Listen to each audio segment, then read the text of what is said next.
Hello बच्चों आज आपकी कक्षा 8 विज्ञान का पाठ 7 जिसका नाम किशोरावस्था की ओर है उसके अभ्यास के प्रश्न उत्तर करेंगे। तो देखते हैं पहला क्वेश्चन। देखिए ये आपके अभ्यास में जो पाठ है उसके लास्ट में जो क्वेश्चन दिए होते हैं वो अभ्यास के प्रश्न हैं, उन्हीं में ये पहला क्वेश्चन है। ठीक है, तो पहले क्वेश्चन में लिखा है शरीर में होने वाले परिवर्तनों के लिए उत्तरदायी अंतःस्रावी ग्रंथियों द्वारा स्रावित पदार्थ।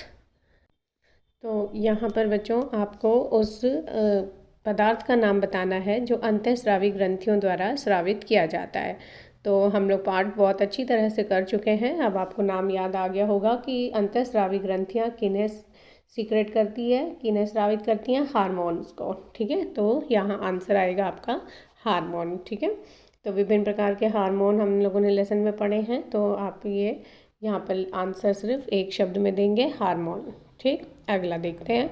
अगले क्वेश्चन में लिखा हुआ है किशोरावस्था को परिभाषित कीजिए। तो किशोरावस्था क्या होती है ये हमें अब बताना है। ठीक है, तो किशोरावस्था जो है जीवन काल की वह अवधि जब शरीर में ऐसे परिवर्तन होते हैं जिसके परिणाम स्वरूप जनन परिपक्वता, ठीक है, जनन जो है वह उसकी परिपक्वता आती है बच्चों में, उसी को हम किशोरावस्था कहते हैं। ठीक है, तो आंसर यही लिखा हुआ है, किशोरों में आती है किशोरावस्था कहलाती है। यह अवधि 11 वर्ष की आयु से 19 वर्ष तक की होती है। तो 11 साल से 19 साल तक की जो उम्र होती है उसको किशोरावस्था कहा जाता है। ठीक है, इसे टीनेज भी कहा जाता है। आपको याद होगा कि हम लोगों ने लेसन में पढ़ा था कि 11 साल से 19 साल तक के जो बच्चे होते हैं उनको टीनेजर्स कहा जाता है। और इसे टीनेज क्यों कहा जाता है, क्योंकि जैसे अगर हम देखें तो जो 13 ईयर है, 13 अगर हम लिखते हैं तो उसकी स्पेलिंग में टीन आता है लास्ट में, है ना। ऐसे ही 19 तक ही ख़त्म होती है, तो 19 जो है उसमें भी टीन आता है, तो इसीलिए इन बच्चों को टीनेजर्स कह दिया जाता है। ठीक है, और ये टीनेज है। तो अब हम आगे बढ़ते हैं। अगला क्वेश्चन, अगले क्वेश्चन में लिखा है ऋतुस्राव क्या है। ठीक है, तो ऋतुस्राव क्या है इसका आपने आंसर देना है। तो आंसर जो लिखा हुआ है वह देख लेते हैं। आंसर में लिखा है मादा जीव यानी कोई स्त्री या कोई भी जीव हो सकता है। ठीक है, हम लोग यहाँ मेनली जो बात कर रहे हैं वो मनुष्य की बात कर रहे हैं, तो मनुष्य मादा जीव है यहाँ पर। ठीक है, मादा जीव में यौवना आरंभ के दौरान गर्भाशय की दीवार निषेचित अंडाणु यानी युग्मनज जिसे कहा जाता है, निषेचन के बाद यानी शुक्राणु और अंडाणु के निषेचन के बाद जो बनता है उसे युग्मनज कहा जाता है। युग्मनज को ग्रहण करने के लिए अपने आप को तैयार करती है। निषेचन न होने की स्थिति में गर्भाशय की दीवार की आंतरिक सतह टूटकर शरीर से बाहर रक्त के साथ प्रवाहित हो जाती है। इसे ऋतुस्राव अथवा रजोधर्म कहते हैं। ठीक है, तो इसी को क्या कहा जाता है बच्चों, ऋतुस्राव या रजोधर्म भी इसे कहा जाता है। तो ये दोनों नाम आपने याद रखने हैं, क्वेश्चन में कोई भी पूछा जा सकता है, तो आपको पता होना चाहिए कि इनका आंसर सेम होगा, ऋतुस्राव पूछें या फिर रजोधर्म पूछें। ठीक है, तो ये एक ही बात है, यहाँ पर आपको ध्यान रखना है इस बात का। ठीक है, रजोधर्म। तो आगे देखते हैं, आगे क्या लिखा है। महिलाओं में ऋतुस्राव 28 से 30 दिन में एक बार होता है और इसकी अवधि 4 से 7 दिन तक हो सकती है, कि ऋतुस्राव जो है वो 4 से 7 दिन तक चल सकता है और यह 28 दिन में या 30 दिन में एक बार होता है। ठीक है, तो आगे देखते हैं अब अगला क्वेश्चन। अगले क्वेश्चन में लिखा है यौवना आरंभ के समय होने वाले शारीरिक परिवर्तनों की सूची बनाई है। तो आपने यहाँ यौवना आरंभ में जो विभिन्न परिवर्तन होते हैं किशोरों में उनके सूची बनानी है। ठीक है, तो आपको इसको एक एक करके सारी ले लेते हैं जो भी अपने लेसन में हमने पढ़ी हैं। तो पहला देखो, सबसे पहले था इसमें जो लंबाई होती है बच्चों की वह वृद्धि बढ़ जाती है, उसमें स्पष्टतः लंबाई में वृद्धि दिखाई देती है। दूसरा, लड़के जो होते हैं उनके कंधे चौड़े हो जाते हैं, लड़कों के कंधों का चौड़ा हो जाना। ठीक है, तो इसमें हो गया आपका दूसरा पॉइंट कि लड़कों का जो कंधा है वह चौड़े हो जाते हैं, ठीक है। इसके बाद लड़कियों में कमर के नीचे वाला भाग चौड़ा हो जाता है। तो लड़कियों में जो है वह कमर के नीचे वाला भाग चौड़ा होता है, ठीक। इसके बाद है लड़कों की आवाज़ भारी और मोटी हो जाती है। याद होगा आपको कि जो लड़कों का जो एडम्स एप्पल है वह स्पष्टतः हम लोगों को दिखाई देता है, ठीक। तो इससे क्या होता है, जो एडम्स एप्पल है वो ग्रोथ कर जाता है और वो स्पष्ट दिखाई देता है। तो उसके कारण उनकी जो आवाज़ होती है लड़कों की वह भारी और मोटी हो जाती है, ठीक है। इसके बाद अगला है स्वेद एवं तैल ग्रंथियों का स्राव बढ़ जाता है। तो ये स्वेद और तैल ग्रंथियाँ जो होती हैं बच्चों, ये सभी में है। मतलब ये लड़की भी और लड़कियों दोनों में ही स्वेद जो है, जो पसीना जिससे आता है हम लोगों को, वो ग्रंथियाँ, ठीक है, स्वेट ग्लैंड जिन्हें कहा जाता है, और तैल ग्रंथियाँ, ठीक, इनका स्राव बढ़ जाता है, जिसके कारण कुछ किशोरों के चेहरे पर फुंसियाँ व मुहासे हो जाते हैं। देखा होगा आपने, आप लोगों के भी आजकल होता होगा कि आपके दोस्तों के या आपके स्वयं के कि कुछ फुंसियाँ चेहरे पे उगने लग जाती हैं, ठीक है। तो इन सब से बचने का सबसे अच्छा उपाय होता है बच्चों कि आप लोग जो तला हुआ या वैसा जो खा रहे होते हैं फास्ट फूड, उसको थोड़ा कम कर दें, ठीक। इसके बाद अगला है मानसिक, बौद्धिक एवं संवेदनात्मक परिपक्वता आने लगती है। तो मानसिक तौर पर मतलब बच्चों की मस्तिष्क की जो वृद्धि हो रही होती है, उसमें सोचने समझने की जो शक्ति है वो सबसे अधिक इस वक्त हो रही होती है। बौद्धिक स्तर पर या संवेदनात्मक परिपक्वता उनमें इन दिनों में आती है, ठीक है।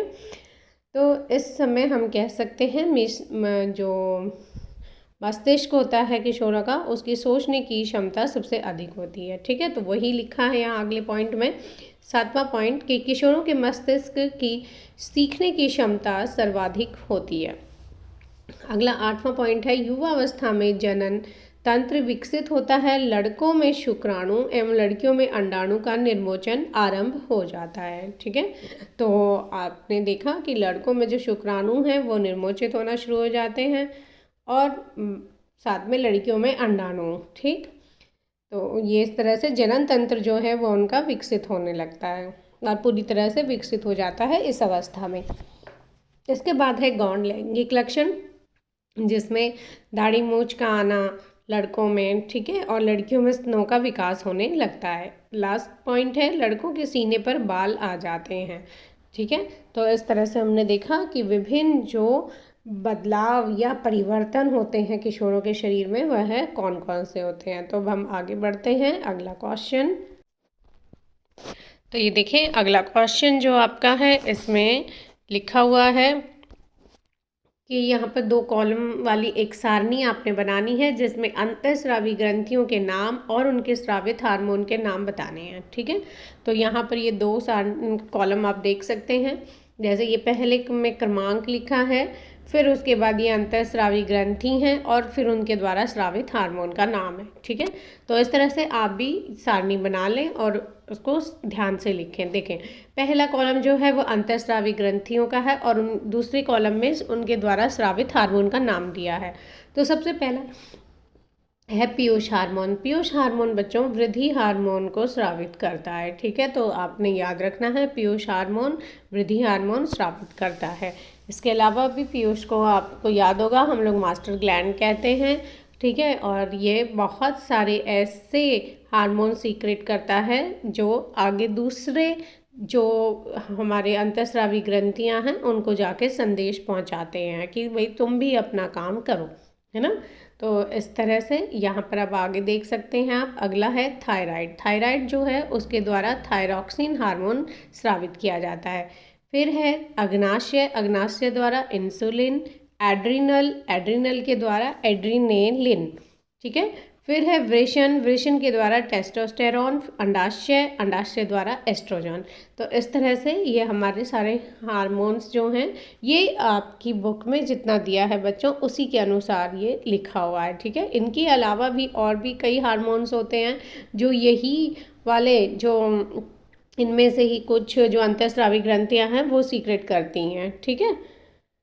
तो अब आगे देखते हैं अगला क्वेश्चन। अगले क्वेश्चन में लिखा है कि लिंग हार्मोन क्या है। तो आपको बताना है कि लिंग हार्मोन क्या होता है और उसका नामकरण इस प्रकार क्यों किया गया है, मतलब उसे लिंग हार्मोन ही क्यों कहा जाता है। ठीक है, और उसके प्रकार बताने हैं आपने। ठीक, तो देखते हैं इसका आंसर। इसके आंसर में जो लिखा है,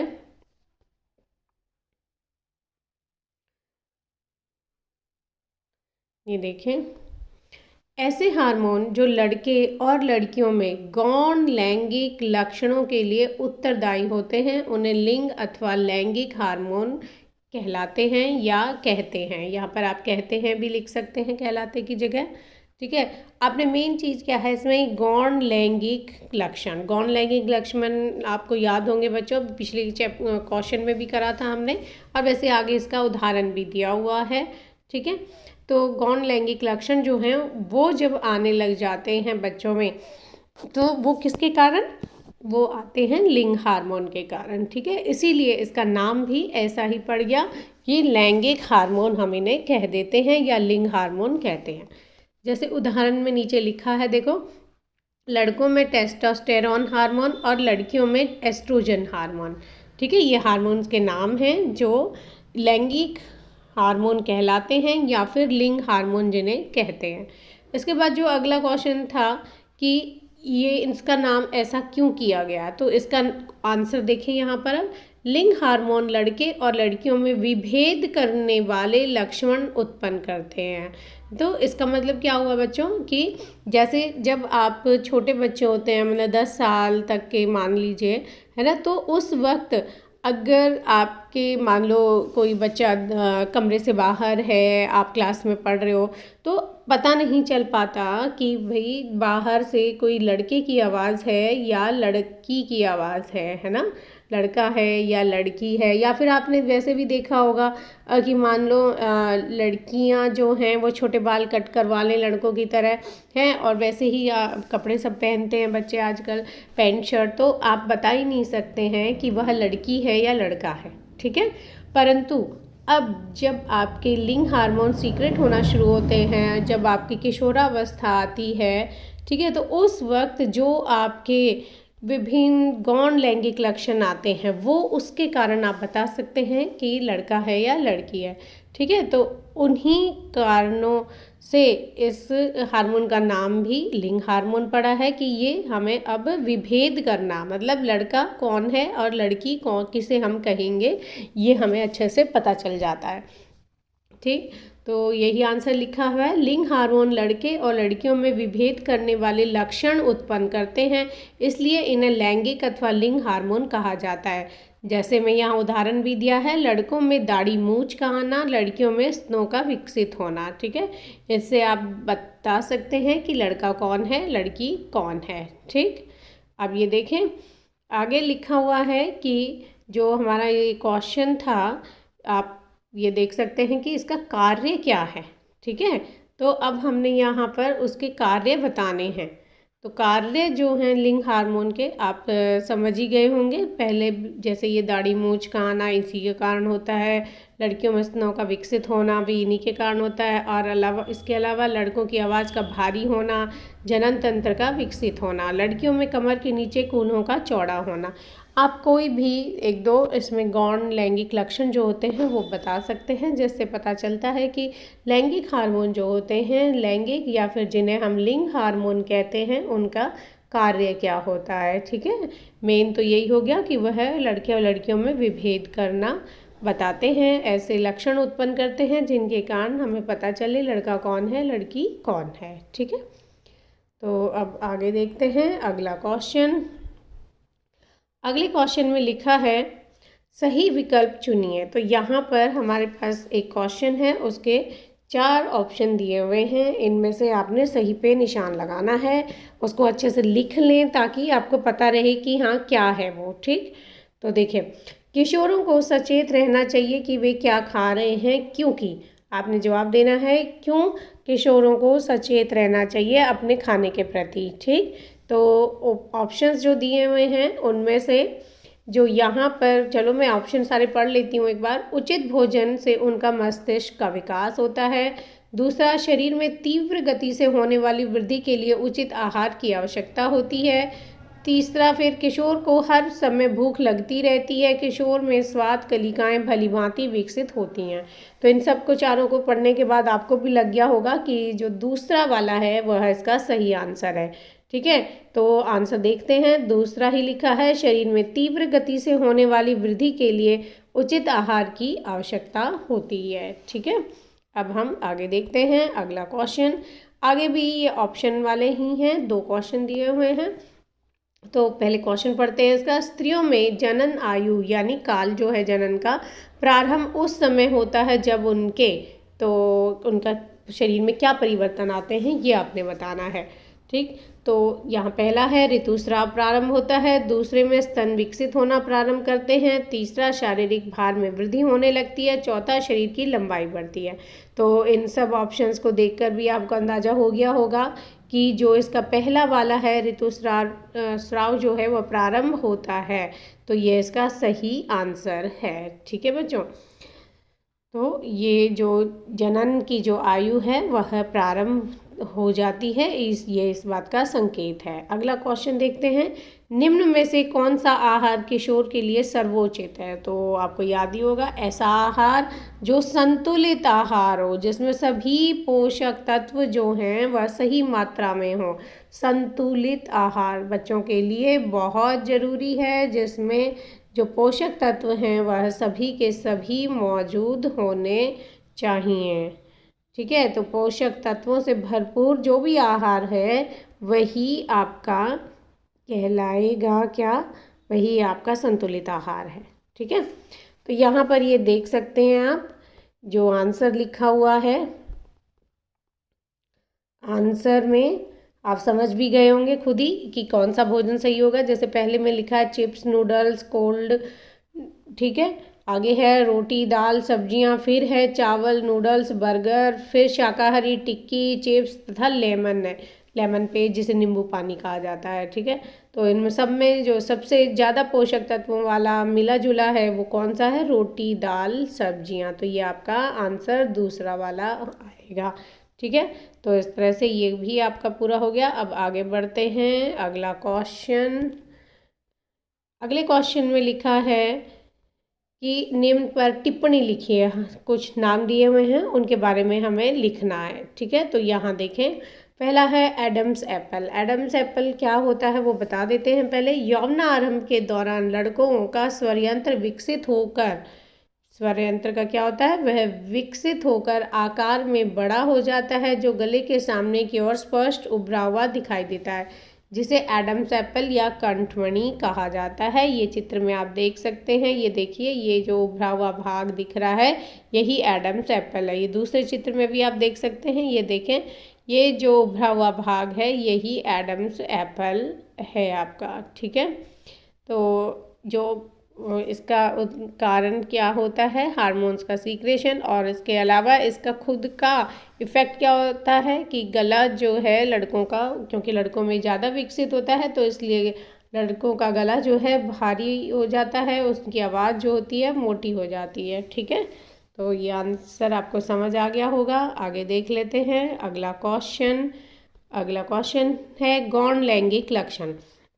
तो आपने बताना है गौण लैंगिक लक्षण जो हैं वह कौन से होते हैं और उदाहरण देना है साथ में। ठीक, तो आंसर देखते हैं। लड़के और लड़कियों के ऐसे लक्षण जो लड़कियों को लड़कों से पहचानने में सहायता करते हैं, है ना। पीछे हमने पढ़ा था कि ये विभेद करने में, मतलब उनको अलग अलग करने में ये हमारी सहायता करते हैं। आप ये शब्द भी यूज़ कर सकते हैं। उन लक्षणों को गौण लैंगिक लक्षण कहा जाता है। जैसे उदाहरण, लड़कों के चेहरे पर दाढ़ी मूंछ का आना, लड़कियों में स्तनों का विकास होना।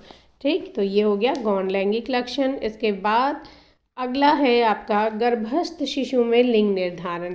तो गर्भस्थ शिशु में जो लिंग निर्धारण होता है बच्चों, वह उसके लिए पूरी तरह से पुरुष ही उत्तरदायी होते हैं। तो अब वो क्यों होते हैं ये भी देख लेते हैं। कि ये देखें, आप इस चित्र की सहायता से इसे अच्छे से समझ सकते हैं कि ये शुक्राणु जो हैं वो 2 प्रकार के हैं। एक वाई शुक्राणु जिसके अंदर वाई गुणसूत्र का मतलब वाई गुणसूत्र होगा, और दूसरा एक्स गुणसूत्र। ठीक है, ये 2 प्रकार के शुक्राणु हो गए, और जो अंडाणु है उन दोनों में ही एक्स गुणसूत्र होता है। ठीक, अब मान लीजिए ये जो y वाला है ये इस x के साथ निषेचित होता है, तो जो बनेगी संतति वह XY होगी। ठीक है, इसी तरह से जो x वाला है शुक्राणु का वह दूसरे x के साथ निषेचित होता है, तो संतति बनी XX। ठीक, तो इस तरह से आप देखते हैं कि XY जो संतति बनी है वह नर होगी और डबल X वाली जो है वह मादा होगी। ठीक, तो ये डेफिनेट होता है कि नर XY और XS जो हैं वह मादा। तो यहाँ पर ये देखें, ये चित्र में यही बताया है, ये XY जो है ये लड़का हुआ और ये लड़की हुई।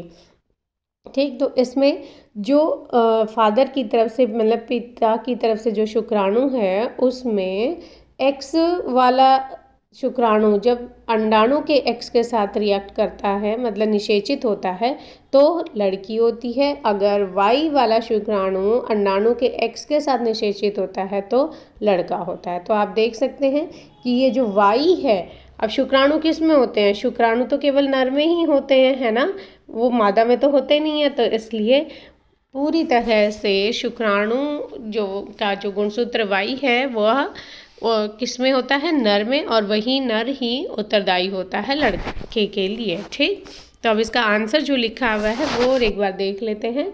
आंसर में लिखा है गर्भस्थ शिशु या अजन्मे शिशु का लिंग निर्धारण इस बात पर निर्भर करता है कि युग्मनज में XX गुणसूत्र है अथवा XY गुणसूत्र है।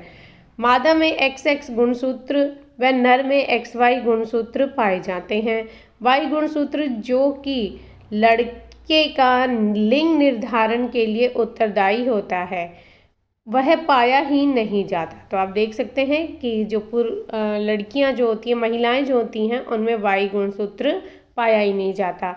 अतः शिशु लड़का या लड़की होगी, इसके लिए गुणसूत्र पिता का ही उत्तरदायी होता है, इसमें माता की कोई भूमिका नहीं होती। ठीक है, तो इस तरह की बातें आपको सुनने को कहीं मिले कि भाई माँ ही पूरी तरह जिम्मेदार हैं, तो आप बता सकते हैं कि माँ जिम्मेदार नहीं होती है, जो पिता होते हैं वही जिम्मेदार होते हैं। ठीक, तो अब हम आगे बढ़ते हैं। अगला क्वेश्चन, अगला जो क्वेश्चन दिया हुआ है बच्चों, ये आपका यहाँ पर कुछ संकेत दिए हुए हैं और उनको पूरा करके आपने यहाँ पर इसमें लिखना है। तो आपकी बुक में ये दिया हुआ है, ये एक तरह से पजल है। ठीक है, जैसे वर्ड पजल भी हम कहते हैं कि आपने यहाँ पर अब क्या लिखना है वो संकेत दिए हुए हैं। देखिए, पहला है तीसरा, यानी बाईं से दाईं ओर हमने चलना है। सारे के सारे कॉलम्स जो हैं वह इसके इस तरह वाले फिल होंगे। ठीक है, इस तरह से सीधे हमने बाईं से दाईं ओर चलना है। तो पहले 3 नंबर पे जो 3 नंबर है इस चित्र में, अब वो देखेंगे हम। 3 नंबर जैसे ये लिखा हुआ है। ठीक है, एड्रिनल ग्रंथि से स्रावित हार्मोन, और हमें जाना इस तरफ है ना, तो यानी ये वर्ड इधर ही आएगा। तो एड्रिनल ग्रंथि कौन सा हार्मोन सीक्रेट करती है बच्चों? एड्रीनेलिन। ठीक है ना, एड्रीनेलिन। तो आपने यही शब्द यहाँ पर लिखना है, जिसका ड्री जो है वो ऑलरेडी लिखा हुआ है, बाकी आपने पूरा कर लेना है यहाँ पर। ठीक, तो अब इसके बाद जो इसका अगला है वो देखते हैं। चौथा, मेंढक में लार्वा से वयस्क होने वाला परिवर्तन, तो इसको क्या कहते हैं बच्चों? कायांतरण। ठीक, कायांतरण विधि द्वारा मेंढक जो है उसका लार्वा वयस्क मेंढक में बदल जाता है। ठीक, अब आगे जो लिखा है 5वें नंबर पे, 5वां ये लिखा हुआ है। ठीक है, और इससे पहले कायांतरण आपका यहाँ था। ठीक, तो अंतःस्रावी ग्रंथियों द्वारा स्रावित पदार्थ। अब अंतःस्रावी ग्रंथियाँ कोई भी हो सकती है, यहाँ क्लियरली नहीं लिखा, तो उसका पदार्थ हो गया हार्मोन। तो यहाँ 5वें पे आप देख सकते हैं हाँ लिखा हुआ है ऑलरेडी, बाकी का आप पूरा कर लें। इसके बाद ऊपर से नीचे वाले जो कॉलम्स हैं इस तरह से, मतलब ऐसे करेंगे अब हम इनको पूरा इस तरह से। तो देखें यहाँ सबसे पहले लिखा है अंतःस्रावी ग्रंथियों का दूसरा नाम। तो अंतःस्रावी ग्रंथियों को बच्चों याद होगा आपको क्या कहते हैं? नलिका विहीन। क्या कहते हैं? नलिका विहीन। नलिका विहीन। अब इनको ऐसा नाम क्यों दिया गया था? क्योंकि ये जो हैं इनकी कोई नलिकाएं नहीं होती जिनसे इनके द्वारा स्रावित हार्मोन एक जगह से दूसरी जगह पे जाए। ये सीधा अपना जो भी इन्होंने स्रावित किया है उस पदार्थ को सीधे किस में छोड़ देती हैं, रक्त में छोड़ देती हैं। ठीक है, तो अब यहाँ पर जो लिखा है देखते हैं, अंतःस्रावी ग्रंथियों का दूसरा नाम क्या हो गया, नलिका विहीन। फिर है स्वर पैदा करने वाला अंग, ये याद ही हो गया होगा आपका, जिसके द्वारा स्वर उत्पन्न होता है। दूसरे नंबर पे आपने ऊपर से नीचे जाना, ये 2 लिखा हुआ है तो यहाँ से इस तरह से आपने आना है। तो स्वर से ही आपको याद आ रहा होगा, उसको क्या कहा जाता है, स्वर यंत्र। ठीक है, तो यहाँ देखते हैं अगला, आप स्त्री हार्मोन का नाम होता है एस्ट्रोजन। ठीक है, तो अब आपने यहाँ एस्ट्रोजन लिखना है। छठे में स्त्री हार्मोन तीसरे में ऐसे सीधा दिया हुआ है, तो तीसरा जो है हमारा, नहीं ये अभी हम लोग ऐसे उल्टे चल रहे थे तो इसी में ये एस्ट्रोजन दिया हुआ है तीसरे में। ठीक है, तो इस तरह से आप देख सकते हैं बच्चों कि आपका ये वाला क्वेश्चन पूरा हो गया। आप ये यहाँ पर आपकी इस पजल पहेली का आंसर दिया हुआ है, आप इसको देखकर सारे आंसर लिख सकते हैं। ठीक है, तो अब हम आगे बढ़ जाते हैं, अगला क्वेश्चन देखना है अब हमें। तो देखें, ये है आपका 10वां क्वेश्चन। इस क्वेश्चन में क्या लिखा है कि यहाँ पर जो सारणी दी गई है वह वृद्धि हो रही है जो आयु में, और उसके साथ लड़के और लड़कियों की अनुमानित जो है क्या दिखाई हुई है, लंबाई सेंटीमीटर में। ठीक है, तो आपने इसमें से निष्कर्ष निकाल के बताना है कि आपको क्या पता चल रहा है। अच्छा, यहाँ पर आगे भी लिखा है कि लड़के एवं लड़कियों दोनों की लंबाई एवं आयु को प्रदर्शित करते हुए एक ग्राफ, कागज पर ग्राफ खींचिए। इस ग्राफ से आप क्या निष्कर्ष निकाल सकते हैं, तो इस ग्राफ से जो निष्कर्ष निकल रहे हैं हमारे, वो हमने लिखने हैं। तो ये जो ग्राफ बना हुआ है पहले इसे समझ लेते हैं बच्चों एक बार। ये देखें, यहाँ जो हमारे पास ये लड़के, 1 मिनट, ये पूरा थोड़ा सा, हाँ अब ठीक है, अब देखते हैं। देखिए, आयु जो वर्ष में दी हुई है यहाँ पर, पहले 0, फिर 4, 8, 12, 16, 20। ठीक, इसके बाद लंबाई देखें। लंबाई में लड़के इस वक्त 53 सेंटीमीटर के हैं और लड़कियाँ भी 53, यानी दोनों बराबर हैं, है ना। इसके बाद 4 साल के जब आप हो जाते हैं तो उस वक्त 96 सेंटीमीटर लड़कों की हाइट है और 92 लड़कियों की। अब देखें आप, यहाँ पर इनकी हाइट थोड़ा कम रह गई है। इसके बाद 8 साल में 114 और 110, ठीक है, ये लड़कियों की लंबाई चल रही है। फिर आप देख सकते हैं कि जो 12 साल की जो उम्र आ जाती है, 12 साल में 129 लड़कों की है और 133 लड़कियों में है। इसके बाद 16 साल में दोनों बराबर हैं, देखें आप, 150 150 लिखा है। फिर है 20 साल की उम्र में 173 और 165। तो इनसे आपको कंक्लूज़न निकल ही गया होगा। ये साथ में इसको लाइन ग्राफ से भी दिखाया गया है, ये देखें, ये जो लाइन से दिखा रहे हैं, यहाँ पर जो पिंक कलर की हैं वो लड़कियों के लिए ली गई है, ठीक है, ब्लू कलर वाली लड़कों के लिए। तो अब जो निष्कर्ष निकल रहे हैं उन्हें और देख लेते हैं। आपको समझ भी आ गए होंगे कि हम कौन कौन से निष्कर्ष इसमें लिख सकते हैं। तो पहला निष्कर्ष, ग्राफ से निष्कर्ष निकाला जा सकता है कि 12 वर्ष की आयु में लड़कियों की लंबाई लड़कों से अधिक है। तो देखें 12 साल, ये 12 साल है, इसमें 129 लड़कों की है और 133 लड़कियों की है। तो बिल्कुल सही निष्कर्ष निकला है कि 12 साल में जो लड़कियों की हाइट है वो लड़कों की तुलना में अधिक होती है। इसके बाद आप देखें 16 वर्ष की आयु में लड़के व लड़कियों दोनों की आयु के साथ लंबाई समान है। यहाँ देखें आप कि 16 साल की उम्र में लड़कों की भी 150 है, लड़कियों की भी 150 सेंटीमीटर है, ठीक है।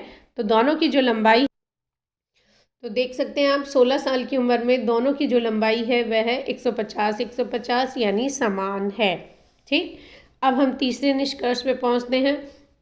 तीसरे निष्कर्ष में लिखा है 20 वर्ष की आयु तक लड़कों की लंबाई लड़कियों की तुलना में अधिक हो गई है। बिल्कुल ठीक है, ये देखें 20 साल में लड़कों की 173 और जो लड़कियां हैं उनकी है 165। तो लड़कियों की जो उम्र है वो, सॉरी उम्र नहीं, हाइट जो है सेंटीमीटर में जो दी हुई है वो 165 है और लड़कों की 173। तो इस तरह से आप ये कंक्लूजन इसमें लिख सकते हैं। ये 3 आपके यहाँ पर कंक्लूजन यानी कि निष्कर्ष हो गए, ठीक। आप यहाँ देखें कि जो ग्राफ में आप देखकर ये भी बता सकते हैं कि शुरुआत में इनकी जो लंबाई है वह दोनों की समान है और फिर 16 साल के आते आते फिर से लंबाई जो है वह समान हो गई है। ठीक, तो इस तरह से ये हमारा पूरा जो आपके अभ्यास के प्रश्न हैं वह भी पूरे हो गए। तो बच्चों, अगर आपको वीडियो अच्छी लगी है तो चैनल को सब्सक्राइब ज़रूर कर दें, ठीक है, और साथ में इसमें लाइक और कमेंट भी कर दें और ज़्यादा से ज़्यादा बच्चों को इन्हें शेयर करें ताकि ज़्यादा से ज़्यादा बच्चे क्वेश्चंस लिख सकें। धन्यवाद बच्चों।